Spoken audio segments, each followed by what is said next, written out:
Chris Blackwell. I am the Executive Director of Voice of Care. Voice of Care's mission is to equip the church to nurture people with disabilities and their caregivers in their walk with Christ. And I'm presenting an overview of what it is like to be welcoming and inclusive to people with disabilities. We also offer a full 8-hour training that gives you the capacity to really do ministry among people with disabilities. But this one is a short video that will help you be welcome, open, and inclusive to all people with disabilities. First, we want to talk about People First language. Kathy Snow developed this, and it really helps you know what to say. Because a disability descriptor is simply a medical diagnosis. People First language respectfully puts the person before the disability. And a person with a disability is more like people without disabilities than different. So you would say she uses a wheelchair instead of she's wheelchair bound. Or he has autism instead of he is autistic. She has a physical disability instead of saying quadriplegic or using the biblical term crippled. And children without disabilities instead of saying normal or healthy children. Because really, are there any normal children? Everyone has some sort of disability. What I'm going to do now is go over a broad range of disabilities you might find within your church, within your classroom, wherever you are doing ministry among people with disabilities. So first, let's talk about developmental disabilities. These disabilities usually present themselves before the age of 3. They delay the child's ability in the area of speech, language acquisition, and physical skills. Suggested accommodations are to keep activities structured and predictable and use as many visual cues as possible. Physical disabilities. Many people with physical disabilities, such as cerebral palsy, may not have any cognitive disabilities at all. They may be able to tell you exactly the best way to help them. People with speech impediments may be able to understand you, and the work is to be able to understand them. Some things you might want to do with them is to make sure that the facility is accessible for all those with mobility issues. Make sure the aisles are wide and that chairs and tables are placed so that they can get the wheelchair in. Allow extra time between transitions between your activities. Most of all, do not pretend to understand someone who has a speech impediment. Ask clarifying questions. Try to say it in a different way. Ask them maybe to write it down if they can, or show you the object. Down syndrome. This actually happens 1 in 800 births in America. That causes cognitive learning disabilities and some physical coordination problems. While generally they exhibit a very loving and happy attitude, they can easily become frustrated with activities and things outside of the routine. The autism spectrum disorder. Like the name, there's so much variance among people that it is even hard to make generalizations. What is true among all people with autism is that they learn, communicate, and process information in a very different way than the mainstream population. So suggested accommodations for this population would be, first, get all the information you can from their caregiver, because they are the best ones to know how to best care for their loved one. and how to set up a best learning environment. Redirection is the key to form a behavior intervention with a soft, firm voice in a lower pitch. Seems to help a lot. Of course, using visuals as communications can really help with that process too. I always recommend ignoring the non-disruptive behavior. The disruptive behaviors might be their subvocalizations. Some might grunt, or they might say a word over and over again, or they might have hand gestures or body movements. Those that don't bother your classroom, just ignore those. But the big thing is you may have to, with some of them, use hand over hand guidance and to help with their fine motor coordination. And let me demonstrate that. We're going to practice. I want you to be able to write your name on the paper. And so I know you have trouble holding the pencil. So let me put the pencil in your hand. And then we just close our hand over it. That steadies the hand. You can do the same with someone with cerebral palsy or someone that might have a shake. And if they need a little more, you can always put your hand under their elbow. But you're going to place your hand and let it make it comfortable. Relax. Let your hand relax. Now, your name is Lori, and that starts with an L. So we would put an L. And is it with an O or an A? O. Oh.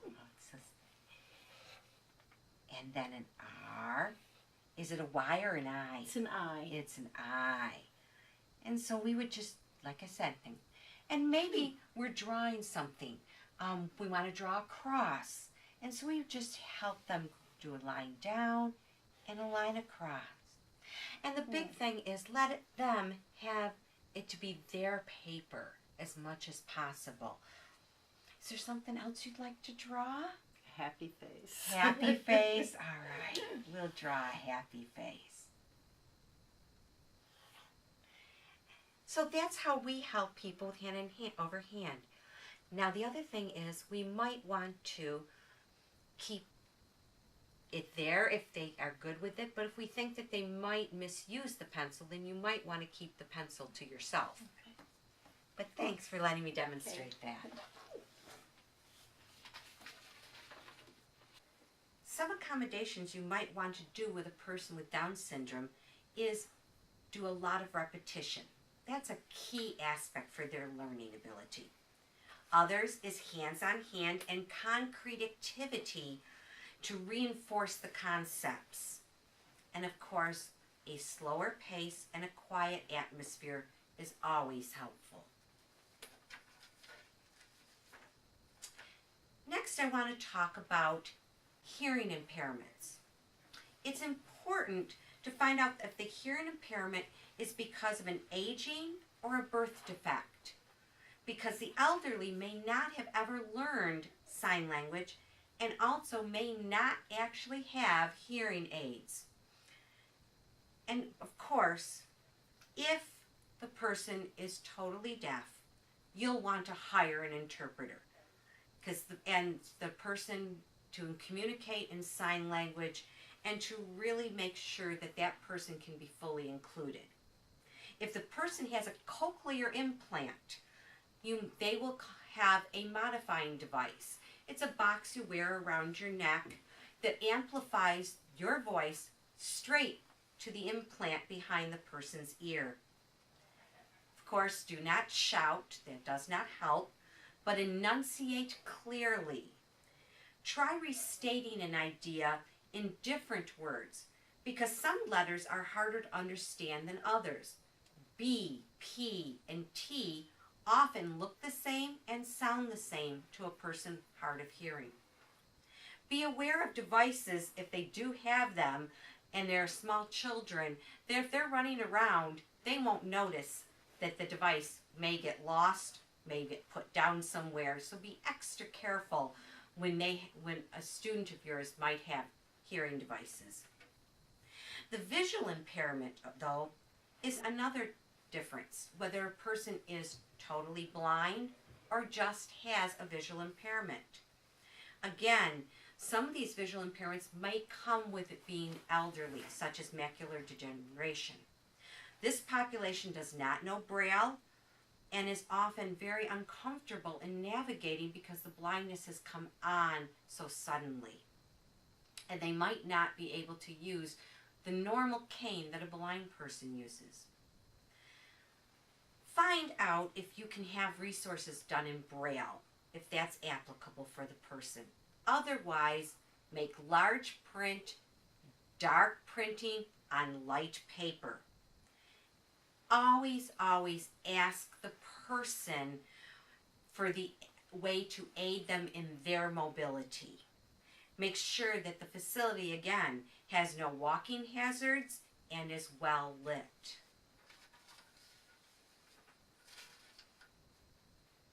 Something we're just becoming more aware of is a sensory integration disorders.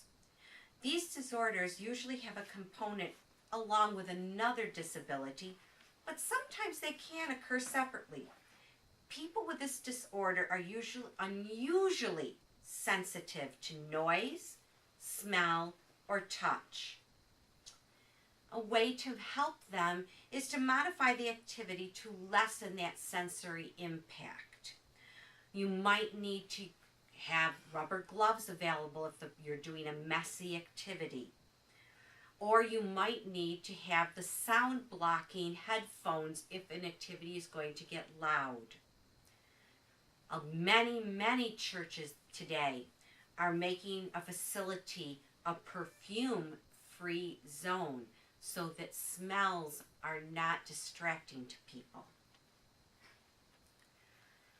However, I'm finding that most of you will find behavioral and emotional disorders within the group of people that you are working with, and they're not going to be necessarily on a particular spectrum of disability, or might not even be aware too much that they have a disability. So first of all, you have to determine whether or not that negative behavior is normal for that age. For example, a temper tantrum is quite normal up to the age of 4, but a temper tantrum at the age of 10 or 12 might give you a clue that there is some behavioral disorder going on. Burping and other bodily noises are quite common of ages 6 to 8. Again, you would just ignore those type of behaviors. And of course, being bored is just plain common among junior high students. But a person may have a negative behavior due to a disability such as obsessive compulsive disorder, attention deficit disorder, or oppositional defiance disorder. These require a behavioral modification program. Best of all is to avoid power struggles whenever possible. Give a child or an adult 2 acceptable choices of behavior, such as participating appropriately or sitting in a quiet designated area. Always give an overview of the whole activity along with clearly stated behavioral expectations. Keep rules to a simple minimum. So, for example, I always say hands to self and mouth shut when someone else is talking. Those are clear ones. They can understand, they can follow. Always have a buddy ready to help a child who needs a movement break outside of the learning area. Most of all, I want you to realize that there is such joy in this ministry. People with disabilities have become very creative. They think outside of the box. Some of them have the best faith statements, and some of those best faith statements come from people who exhibit the worst negative behaviors. Bottom line, first of all, is safety first. Create an environment that has little obstacles and often a few sharp points as possible. Make it a contained space with adequate supervision. And then lavish the love of Jesus on everyone. Make sure that the one lesson that every person leaves is that they are of value to God, loved by God, and saved for all eternity.